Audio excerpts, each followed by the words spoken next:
All right, everyone, Steve Metz here. I did a video about waterproofing techniques. I'm just going to be very specific about it. IPX 5 waterproofing technique specifically. And if you want to look that up, you can see what that is. But this is a technique that I want to talk about, just cleaning your solder and then using a composite. Again, I'm really big on multiples, but composite techniques of sealing up and using waterproofing to IPX 5 so that nobody gets mad at me, but it is specifically that.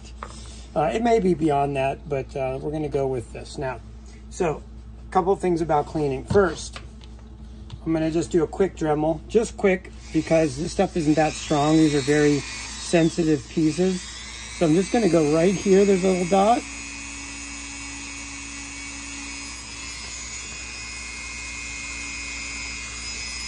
Okay, what I'm doing there is simply removing the flux, which a lot of people have been upset about this when I've stated this many times, and I believe it to be true, and it's actually a known fact, that flux will corrode. It'll cause your connectors to corrode.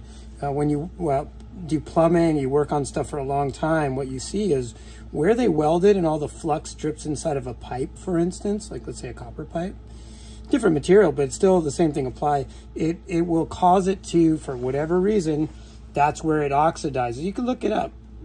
It's in there. Look up like, I don't know, soldering, plumbing, flux oxidization, or something similar to that.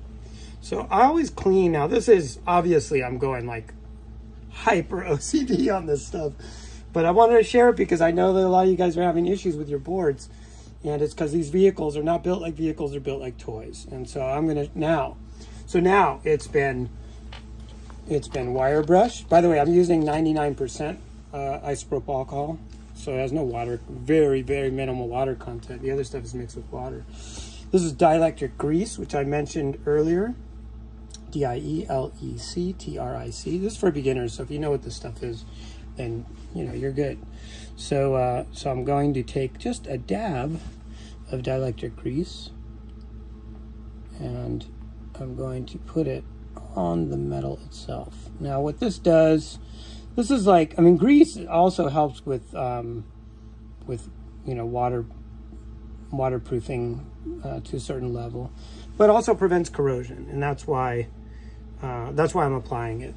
What this is for the back of a skateboard. I want to join some of these rides where they have LEDs. So what I have is just, you know, the power line coming to a 220 ohm resistor that I soldered in line to the positive end of an LED. And that's the longer end of the cathode. And then, you know, you have your negative, which is shorter, and I just soldered those together. These will get a similar treatment, but to a black wire. For these purposes, for this video, I'm just simply gonna show this composite technique.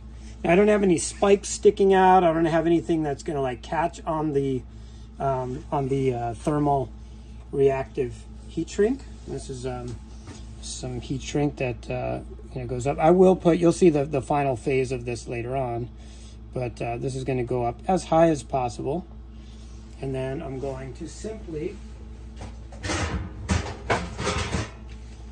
pardon the raw nature of these videos. I mean, obviously I know that the information will be useful to some people, and so I just kind of bang them together real quickly.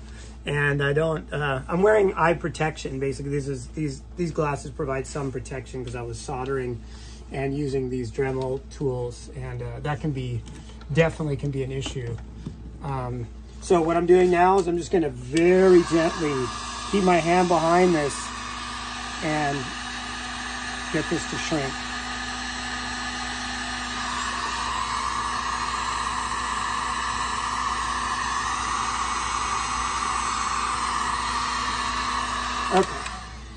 Okay, now that's shrunk. Now I have a pretty good level of waterproofing at this point. As a matter of fact, most people would say this is done. But so that's what, 1, the grease, 2, the heat shrink, and now 3. Okay, so now I'm going to go again one more time. I'm going to clean this off because now I may have contaminated with grease, maybe the bottom of this LED, okay, or this array of LEDs. And so what I'm doing now is I'm just giving it just a quick underside wipe down just with the alcohol, just in case the next level doesn't want to adhere. It wouldn't adhere if it had grease on it. So the next level of protection, this is what, third level. Some was just what I call preventative, which is the, obviously the flux, removing the flux. But, don't take my word for it. I'm always open to learn new stuff. If you guys can, for me, if you have notes or whatever, let me know in the comments. I'm always open to learn new things. I've just been doing this stuff for a really, really long time. This is specifically for electric skateboards because we deal with vibration levels that, honestly, very few machines deal with the levels of vibration that we do. And then I'm going to probably have to go in here with a smaller brush later on. So you don't have to use just the store-bought brush, but you can use an actual paintbrush on. This is liquid tape. So I know I've mentioned this before. So it's a little bit of liquid tape, which is basically like a conformal coating, but in more of a paste. It's technically, instead of it being a polymer, more resin, it's closer to the rubber side of things. What I'm going to do now, I mentioned this stuff before, so I guess this is 4 levels of protection. So I'm actually going to use a glue. Now this is to seal this last bit right there. It's not going to affect the brightness of the LED, but it will make this last, like, I mean, some of these LEDs will last longer than we live, probably, if it's done correctly. So, and I know that you guys like longevity because, it's always a good thing with machines. So that is pretty close to waterproof at this point, or let's call it IPX 5 for those of you who get upset about the specifics. I know I like to just call it waterproofing, it's just easier.